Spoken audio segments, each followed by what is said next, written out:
Yaxshi ekanmi? Osvejitel olmoqchimisiz? Ha, nega? Buni inson organizmiga salbiy ta'sirini bilasizmi? Yo'q, qanaqa salbiy ta'siri bor?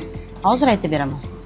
Aerozol turdagi osvejitellar tarkibidagi ayrim kimyoviy moddalar atseton, benzol, ftalat, formaldegidlar jigar hujayralarini zararlab, ular faoliyatini pasaytiradi. Chunki jigar barcha kimyoviy zaharli moddalarni tozalovchi asosiy organ bo'lganligi uchun ingalyatsiya orqali organizmga tushgan barcha zararli moddalarni qayta ishlashga majbur. Inson organizmiga xoh ingalyatsiya yo'li bilan, xoh boshqa yo'llar orqali tushgan barcha zaharli moddalar jigar detoksini oxir-oqibat og'irlashtiradi. Natijada jigarda ba'zi bir kimyoviy reaksiyalarda qaytmas jarayonlar kelib chiqadi.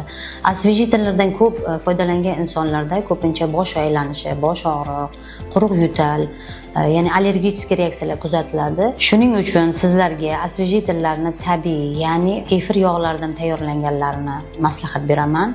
Ularga asosan lavanda, chay daraxtidan tayyorlangan, keyin atseton, limon, apelsinli tabiiy efir yog'laridan tayyorlangan osvejitellarni tavsiya qilamiz.